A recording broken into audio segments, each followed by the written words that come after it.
ஒளியிலே தெரிவது தேவதையா. மிஷினில் மாட்டுற லைட் வந்து நிறைய பேர் கேட்டிருந்தீங்க. இது வந்து ஒரு மேக்னெட்டிக் லைட்டு. இந்த லைட்டில் மேக்னெட் இருக்கிறதுனால நம்ம மிஷினில் இப்படி கொண்டு போகும்போது சூப்பராக ஒட்டிக்கும். இது நல்லா ஸ்ட்ராங்காகவும் இருக்கும். நம்ம மிஷின்லேயே லைட் கொடுத்துருவாங்க. உங்களுக்கு எக்ஸ்ட்ரா லைட் வேணும், அந்த இடத்துல நல்லா தெரியணும் தைக்கிற இடத்துல அப்படின்னா கண்டிப்பாக இதை வாங்கி வச்சுக்கோங்க. சின்ன மிஷினுக்கெல்லாம் இது ரொம்ப யூஸ்ஃபுல்லாக இருக்கும். இந்த இடத்துல நம்மளுக்கு ஆன் பண்ணுற ஆஃப் பண்ணுற ஸ்விட்ச் வந்து கொடுத்துருவாங்க. அதே மாதிரி இந்த லைட்டில் நம்மளுக்கு எவ்வளோ பிரைட் வேணுமோ அந்த அளவுக்கு வச்சுக்கலாம். பிரைட் கம்மியாக வேணாலும் ஆக்கிக்கலாம், பிரைட் அதிகமாக வேணாலும் வச்சுக்கலாம். இந்த லைட் உங்களுக்கு எந்த இடத்துல ஃபோக்கஸ் ஆகணும்னு நினைக்கிறீங்களோ அந்த இடத்துக்கு இது நல்லா மடக்கி கொண்டு போய் வச்சுக்கலாம். இந்த மாதிரி இந்த லைட்டில் ஒயருமே நல்லா நீளமாக கொடுத்துருப்பாங்க. இதை ஃப்ளக்கில் சொருவி நேரடியாக நம்ம யூஸ் பண்ணிக்கலாம்.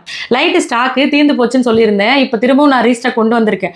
தேவைப்படுறவங்க ஸ்க்ரீனில் தெரியுற வாட்ஸ்அப் நம்பருக்கு மெசேஜ் பண்ணி டீட்டெயில்ஸ் வாங்கிக்கோங்க. இது மாதிரி ப்ராடக்ட்டை பற்றி நீங்கள் தெரிஞ்சுக்கணும்னு நினச்சிங்கனாலும் ப்ராடக்ட்டை வாங்கணும்னு நினச்சிங்கனாலும் நம்ம ஸ்ரீஜா பஜாரை சப்ஸ்கிரைப் பண்ணிக்கோங்க, ஃபாலோ பண்ணிக்கோங்க.